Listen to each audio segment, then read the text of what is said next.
নমস্কার। পরশুরামের আজকের পর্বের রিভিউ নিয়ে বাংলা সিরিয়াল সমাচার তোমাদের সামনে এসে গেছে। আজকের পর্বের রিভিউতে যেটা দেখা যাচ্ছে যে মানে কর্ণ চ্যাটার্জির সাথে কথা বলছিল আর আর কি নন্দিনী। তো সেই কথাটা একটু হলেও শুনতে পায় তটিনীর মা। এবার যখন চলে এসে জিজ্ঞাসা করছে তখন ফট করে ফোনটা কেটে দেয় নন্দিনী। তো বলছে কি হয়েছে, বলে না কিছু না। জিৎ মুখার্জি বলছে নন্দিনী এমন কোনো কাজে জড়িয়ে পড়িস না যাতে সমস্যা হয়, হ্যাঁ এসব এবার বন্ধ কর।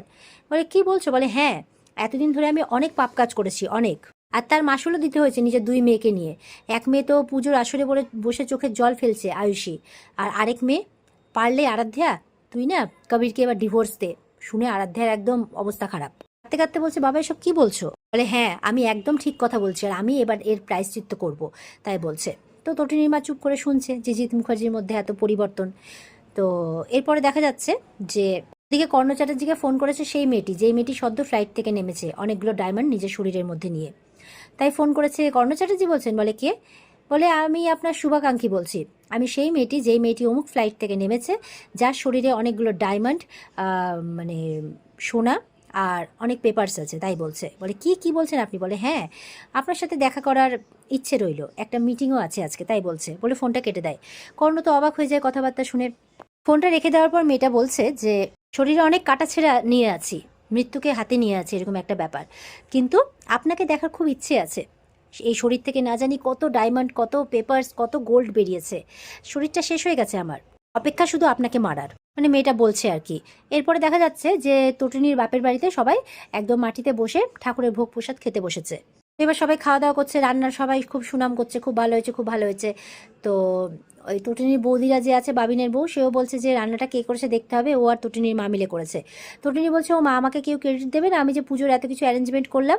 তখন বলছে হ্যাঁ হ্যাঁ তোরও ক্রেডিট আছে তো, তুই পুজোর দিকটা দেখলি বলেই তো আমরা রান্নাটা করতে পারলাম, তটিনীর মা বলছে। নন্দিনী তো টন্টিং করে বলছে হ্যাঁ তটিনী কিন্তু আবার আগের অবস্থাটা ফিরিয়ে আনছে, মানে আগের জেনারেশন, মানে মাটিতে বসে খাওয়ার ব্যাপারটা বলছে আর কি। তো জিৎ মুখার্জি বলছে আমরা ছোটোবেলায় মাটিতে বসেই খেয়েছি। আর এতে বলছে ও বাবা প্লিজ তোমাদের জামানা চলে গেছে। হ্যাঁ ঠিক সেই সময় ঢুকেছে পরশুরাম। এবার পরশুরামকে দেখে ভানু বলছে বাবা শিবপ্রসাদ গাঙ্গুলি তাহলে তার ইগো ছেড়ে এই বাড়িতে আসলো। তো তো নন্দিনী আবার উল্টোপাল্টা কথা বলছে যে আসবে না, আবার পাত পেরে খেতে এসছে তো, আর বাচ্চাগুলোকেও রেখে গেছিলো, অন্ন ধ্বংস করেছে। তো বলছে জিৎ মুখার্জি প্রচণ্ড রেগে গেছে, কবিরও বলতে শুরু করেছে। তো কবির বলছে, জিৎ মুখার্জি বলছে খবরদার কেউ ওকে অপমান করবে না, আর কেউ তটিনী নামে একটাও কথা বলবে না।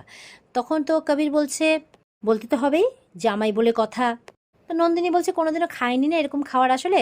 পড়াশোনা বলছে হ্যাঁ হ্যাঁ কথাটা একদম ঠিক বলেছেন, এরকম খাবার আমরা কোনোদিনও খাইনি আর খেতে পারিও না, কারণ 2 নম্বরই টাকা তো, কালো টাকার খাবার তো, তাই না, কর তো দিতে হয় না। বলে কি ট্যাক্স ট্যাক্স ট্যাক্স তো দিতে হয় না তাই না, কালো টাকা 2 নম্বরই টাকা, আমরা এই টাকা আমরা কিভাবে এই জিনিস খাবো বলুন।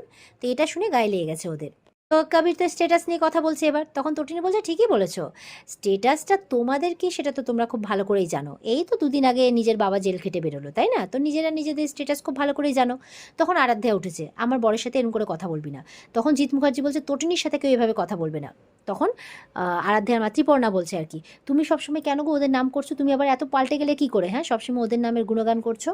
পরশুরাম বলছে একটা কথার উত্তর দেবেন, 12 তারিখ একটা ক্লাবের পার্টিতে আপনাকে বাব্বারকে শীতলকে সবকে একসাথে দেখা গেছিল, তো কি করছিলেন আপনি। বলে ডোন্ট ক্রস ইউর লিমিট, হ্যাঁ ইউ আর টু ফার, তাই বলছে। নন্দিনী বলছে সেদিন পার্টিতে কিন্তু অনেকেই ছিল, হ্যাঁ মুখোশ খুললে কিন্তু আমিও মুখোশ খুলে দিতে পারি। তটিনী চুপ করে আছে। নন্দিনী কিন্তু এবার পরশুরামের সাথে খুব বাজেভাবে ব্যবহার করছে, তাই জিৎ মুখার্জি রেগে গেছে। নন্দিনী ভদ্রভাবে কথা বলো ওর সাথে। বলে তুমি ভুলে যেও না তোমার কোমরে যখন দড়ি পরিয়ে নিয়ে যাওয়া হচ্ছিল, ওরা নিয়ে যাচ্ছিল, তখন কিন্তু আমি বাঁচিয়েছিলাম। নন্দিনী বলছে। তখন তটিনী বলছে হ্যাঁ বাঁচিয়েছিলিস তো, আমাদের ঠকিয়ে বাঁচিয়েছিলিস, তুই অনেক বড় একটা ঠক, বুঝতে পেরেছিস, সেইভাবে বলছে। তটিনী তো চিৎকার করে উঠছে। তো তটিনী বলছে তুই বরঞ্চ এক কাজ কর, আমার স্বামীর প্রশ্নের উত্তর দে, ওই পার্টিটাতে তোকে দেখা গেছিলো মাফিয়াদের পার্টি, তো তুই কি করছিলি উত্তর দে। পরশুরাম জিজ্ঞাসা করছে হ্যাঁ যেখানে শহরের বড় বড় মাফিয়ারা ছিল সেখানে আপনি কি করছিলেন। বলে সেখানে আরও একজন ছিল, খুঁজে বের করো দেখি। বাবিনরা জিজ্ঞাসা করছে কার কথা বলছিস। তো বলছে যে আছে আছে, পরশুরামের কথা বলছে, ওর আইকিউ খুব ভালো, ও ঠিক খুঁজে নিতে পারবে। তো তারপরে কি হবে, আমি একটা কথা সবাইকে বলে দিই, 7 দিনের মধ্যে ওদের সংসারে ভাঙন ধরবে, ডিভোর্স হবে, তারপর তটিনী চলে আসবে ওর বাপের বাড়িতে, বাবার কলগৃহ মানে হয়ে আর কি, বোঝা হয়ে। তখন তটিনীর বাবা নেমে আসছে উপর দিয়ে, বলছে মেয়েরা কখনো বাবার কাছে বোঝা হয় না, এটা তোমার বোঝা উচিত ছিল। বরঞ্চ তুমি আমার কাছে বোঝা হয়ে যাচ্ছ। তখন তোর নন্দিনী তাকাচ্ছে ওর বাবার দিকে, বলে হ্যাঁ তুমি বোঝা হয়ে যাচ্ছ, তোমার এইভাবে গিরগিটির মতো রং বদলানোটা আমি আর সহ্য করে উঠতে পারছি না। তখন বলছে বাবা তুমি না সত্যিটা জানো না, যদি জানতে তাহলে পায়ের নিচ থেকে জমি সরে যেত। তটিনী খুব চালাক, খুব চতুর। তটিনীর কাছে গিয়ে এই কথাটা বলছে। তটিনী চুপ করে আছে। ওই পার্টিতে তটিনীও ছিল, এখন কেন কি উদ্দেশ্যে সেটা তো ভবিষ্যতই বলবে। এবার সত্যজিৎ কিন্তু নন্দিনীকে বারণ করলে জিৎ মুখার্জি বলছে দাঁড়াও দাদা আমি বোঝাচ্ছি। নন্দিনীকে বলছে অনেক হয়েছে নন্দিনী, এবার বন্ধ করো এইসব, এবার বন্ধ করো, অনেক হয়েছে। তখন বলছে যে এই এই সব পরিস্থিতির জন্য না আমার দুটো মেয়ে, মানে একটা মেয়ে তো ভুক্তভোগী, তার বিয়ে ভেঙে গেছে, হ্যাঁ, তো তার এখন অবস্থা ঠিক নয়। আর আরেক মেয়ের শ্বশুর, সে সদ্য জেল থেকে বেরিয়েছে, আর জামাইয়ের অবস্থা দেখো। কারণ বলছে কী অবস্থা আমার, হ্যাঁ কী অবস্থা, যা অবস্থা হয়েছে আপনার পরিবারের জন্য হয়েছে, আপনার মেয়ে তটিনী গাঙ্গুলির জন্য হয়েছে, কী অবস্থা আমার। তখন বলছে যে একদম ভদ্রভাবে কথা বলুন আমার সাথে, এইভাবে বলছে। তখন তটিনীর মা বলছে কবির ভদ্রভাবে কথা বলো। তখন ত্রিপর্ণা বলছে কেন, ও তো ঠিকই বলছে, আমার বড় উল্টো সুর গাইছে সেটা তার প্রবলেম, কেন গাইছে ভগবানই জানে। তখন বলছে কেন বলছি, এই যে শিবপ্রসাদ গাঙ্গুলি ও এই বাড়ির জামাই, ওকে সম্মান দাও। হাত জোর করে বলছে বাবা ক্ষমা করে দাও, আমার পরিবার তোমাকে অনেক অপমান করেছে। বলছে ওকে পাত পেরে বসে সবার সামনে নিয়ে খাওয়াও। তোমরা কি করছো। তখন পরশুরাম বলছে মাফ করবেন, আসলে আমি এখানে এসেছি ওই লাট্টু পিকো আর তটিনীকে বাড়ি নিয়ে যেতে। তো তটিনী বাবা বলছে সবই বুঝতে পারছি বাবা, কিন্তু তুমি না খেয়ে যাবে, খাবে না। বলে মাফ করবেন, খাওয়াটা আসলে গলা দিয়ে নামবে না। আরাধ্যা বলছে নামবে নামবে, অবশ্যই নামবে, খেয়ে তো দেখো যা সব মিষ্টি এসেছে তা তোমাদের ওই 600 স্কোয়ার ফিটের পুজোতে হবে না, তাই বলছে।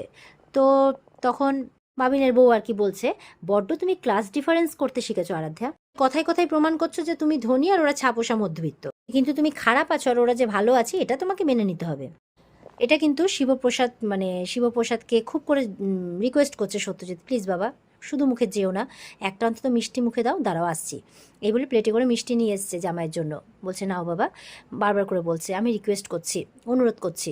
তখন মেয়ে এসেছে, মানে পিকো, লাট্টু পিকো আর কি, এসে বলছে দাদু ভাই ভালো দাদু, তুমি যখন এতবার করে বলছো দাও আমি পাকে খাইয়ে দিচ্ছি। এ বলে ও পাকে একটা মিষ্টি খাইয়ে দেয়। তো তখন বলছে ধন্যবাদ বাবা, অনেক ধন্যবাদ। এই বলে পরশুরাম বেরোচ্ছে। তো বাকিরা বলছে মা ওরা তো কিছুই খেলো না। পরশুরাম বলছে না না দরকার নেই, আমি বাড়ি থেকে রান্না করে এসেছি, যদিও আপনাদের মতো এত ভালো মন্দ নয়, ওই বাঙালি খাবার, ডাল ভাত মাছের ঝোল এইসব। তো এই বলে পরশুরাম বেরোচ্ছে, তটুনি বাচ্চাদেরকে নিয়ে বেরিয়ে পড়ে।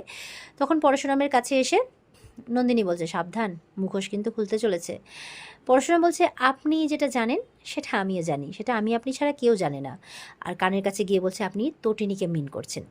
নন্দিনী শুনে অবাক, বলে আমি সবটা জানি, তবে যদি মিথ্যে হয় তাহলে কিন্তু আপনার কালো কোট আর রেজিস্ট্রেশন নাম্বার পুরো হারাবেন। তো নন্দিনী বলছে আর যদি সত্যি হয়, বলে যদি সত্যি হয় তাহলে অপরাধী শাস্তি পাবে। বলে এটা জেনেও যে ও তোমার স্ত্রী, বলে জেনেও। বলছে যে তদন্ত চলছে, চূড়ান্ত তদন্ত চলছে, একটা পাইলটের খোঁজ চলছে। নন্দিনী বড় বড় চোখ বড় বড় চোখ করে তাকাচ্ছে। বলছে আরেকটা মেয়েরও খোঁজ পাওয়া গেছে, নাম কাহিনী। নন্দিনী শুনে আরও অবাক। তো এবার দেখা যাচ্ছে তটিনীকে পরশুরাম ওর স্পেশাল ব্রাঞ্চের অফিসে নিয়ে এসছে, বাচ্চারাও আছে। তো বাচ্চাদেরকে বসতে বলছে। তো বাচ্চারা বলছে আমরা এখানে কেন এলাম, তটিনীও বলছে এখানে কেন এলাম। বাচ্চারা বলছে আমার খুব খিদে পেয়েছে। পরশুরাম বলছে খাওয়ার ব্যবস্থা করা হয়েছে, তোমাদের খাওয়ার আসছে, তোমরা এখানেই বসো। তো তটিনী বলছে যে কি হয়েছে এখানে কেন, তুমি বলে বাড়ি যাবে, এখানে নিয়ে আসলে। বলে হ্যাঁ চলো আমার সাথে। এই বলে মায়া এসছে, মায়াকে বলছে বাচ্চাদের খাওয়ার ব্যবস্থা করো, ওদের এখানেই যাতে থাকে ওরা। মায়া বলছে ঠিক আছে বস। পরশুরাম নিয়ে যাচ্ছে, বাচ্চারা জেদ করছে আমরাও যাবো, বিশেষ করে লাট্টু। বলে না বাবা, বললাম তো তোমরা এখানেই বসো। তটিনী বলছে তুমি এরকম করে কেন বিহেভ করছো, কি হয়েছে। বলে কিছু না, চলো ভেতরে চলো আমার সাথে। এই বলে ভেতরে নিয়ে যায়। তো ভেতরে সব অফিসাররাই আছে আর কি। তো মোহিত স্যার বলছে আসুন আসুন, কেমন আছেন। বলে আমি ভালো আছি, আপনি ভালো। বলে হ্যাঁ ভালো। বলে যে আমাকে এখানে, মানে এখানে কেন এসেছি। তখন বলরাম বলছে আপনার হাতের না অমুক অমুক রান্নার নামগুলো বলছে, খুব ভালো জানেন তো, দারুণ। মায়া এসছে, মায়া বলছে মাটনটাও দারুণ। বলে হ্যাঁ কিন্তু আমাকে এখানে কেন আনা হয়েছে, বাচ্চারা কোথায়। বলছে বাচ্চারা ওই ঘরেই আছে, চিন্তা নেই, ওদের খাওয়ার ব্যবস্থা করা হয়েছে। তটিনী বলছে খাওয়ার ব্যবস্থা এখানে কেন, বাড়িতে নয় কেন, বাড়িতে তো রান্না করা হয়েছে। তাহলে সৌরভ বলছে যে আপনাকে বিশেষ সম্মান জানানোর জন্য এখানে ডাকা হয়েছে। তখন বলরাম বলছে মুখ সামলে কথা বল, উনি কিন্তু আমাদের কলিগের স্ত্রী, স্যারকেও বলছে। মোহিত স্যার বলছে মুখ সামলে কথা বলো সৌরভ বলছে কেন, উনি তো একটা পাতি ক্রিমিনাল, তাহলে ওনার সাথে এত সযত্নে কথা বলবো কেন। নন্দিনী তখন তটিনী আর কি গিয়ে বলছে হ্যাঁ এত বড় সাহস, তুমি আমার পজিশনটা জানো না। বলে আপনার পজিশন সেটা তো মিথ্যে। বলে কি, বলে হ্যাঁ আপনার পজিশনটা সম্পূর্ণ মিথ্যে, আপনি একটা ক্রিমিনাল। বলে কি বলছো তুমি, মুখ সামলে কথা বলো। পরশুরামকে বলছে তুমি কিছু বলছো না কেন, কিছু বলছো না। সৌরভ বলছে শুধুমাত্র ওর স্ত্রী বলে আপনাকে কোনো কিছু বলা হচ্ছে না, নাহলে আপনার মতো মহিলাকে না পরশুরাম রেগে চিৎকার করে সৌরভ বলে ওঠে আর গিয়ে ওর কলারটা ধরে নেয়। তখন পরশুরাম বলছে এখানেই তোকে গুলি করে দিয়ে আমি একদম ডিপার্টমেন্ট ছেড়ে বেরিয়ে যাব। মোহিত স্যার বলছে পরশুরাম সামলে। পরশুরাম বলছে ঠিক আছে, সরি স্যার। এরপরে তটিনীকে বলছে আপনি আসুন আমার সাথে।